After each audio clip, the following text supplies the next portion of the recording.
What's interesting, I think everyone agrees now it's a two-horse race, yeah, between Liverpool and Arsenal. Obviously, Liverpool have that head start given the way that they've started this season. It's so weird watching these two different styles. With Liverpool, you think they're going to score every time they go forward. Arsenal are a little more pragmatic. Is that fair about things? And does that matter? Well, not at the end of the day. The end result is the most important thing. But I think Arsenal are better than what we've seen for big chunks of this season. I think they can still play better. They've got extra gears. I think so. I don't think we've seen the best of them. Now, injuries may sort of derail that, depending on who comes back and when they come back. But I think Arsenal have spluttered a little bit this year at times, not all the time. So I think there is more to come from them. Whether they're going to be... I think they can be as slick as Liverpool. And I've seen it over the last couple of years. I've seen it from them.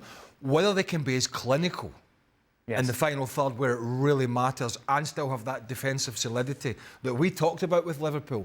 They have managed somehow to still be very, very dangerous in the final third, but as rock solid as you can be at the other end. And they've managed to marry the two together, which is credit to the manager.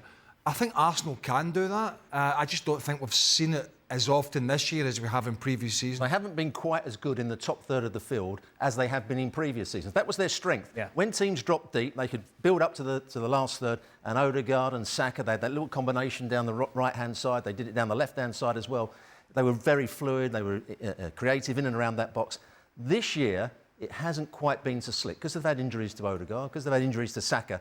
And that's the area they've got to get back into, because with their set plays and crosses coming into the box, they're threatening. If they can get back to the creativity in the top third of the field, they'll be a side to if they can keep... if their injuries are continue to be are sort of in the forward areas, I think they can somewhat deal with that, as good a player as Saka is.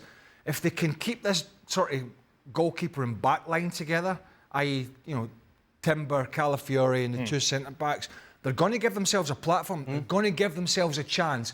Because when you have a back four and then Rice and Partey in front, when you have that kind of solidity there, you don't have to play fantastic. And I think Timber's better than White. I think he's an improvement on White as a right back.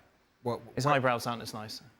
Sorry? His eyebrows aren't as nice. Oh, no, of course they aren't. Jurgen, Arsenal's problem, once again, as it has been in previous years, I suppose, when they're up against Manchester City, is that they're up against a Liverpool side who I think it's fair to say are the best team in Europe at the moment. Yeah, but I think, when this discussion is really interesting, because if they are not as fluid and as, in a passing game as perfect as they were in the recent years, but they added now so much more danger, obviously with the set pieces, the corner kicks, but also in their way to approach, second balls, hitting the balls, old styles, I would call it old styles, like Stoke City, into the box and go for these balls. Then you add some more cards, to your game, which is then when you go back then, and if Saka is healthy again and Havertz is in there and they start again to play the fluid game, but when they're not breaking through with their fluid game, they have another couple of options to play. And this makes them very, very dangerous. I think, I rather have now still, at halftime of the season, still kind of room to improve. And I can add some elements to my game than actually being already kind of at 90-95% of my top performance level. So I think there's still a lot to come from Arsenal. And if I was Liverpool, I would not relax at all, because anything is possible within a couple of weeks, and especially now these couple of weeks over Christmas, New Year's.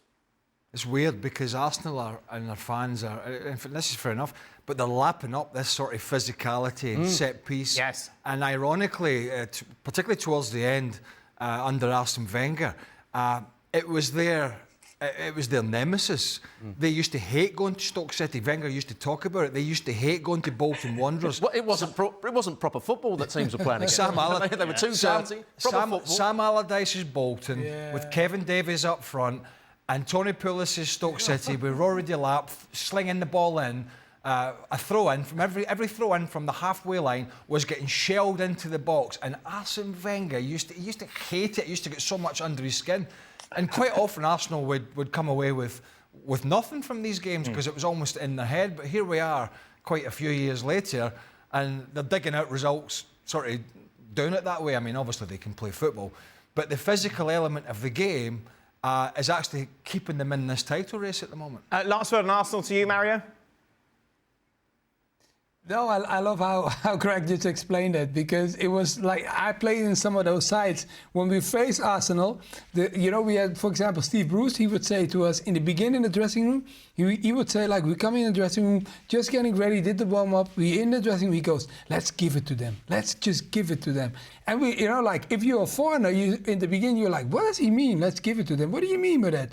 But then he goes like, listen, guys, when the referee blows the whistle, I don't want nobody looks at each other.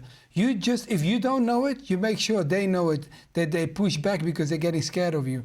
But they were that quick, I'm telling you then. There were days that you, But nowadays, I feel like there are different days. I'm sure that those guys, they will try to push them back. And like today, watching that game, it was just Brentford was not enough for them. So that's why it was too easy for them to go by it.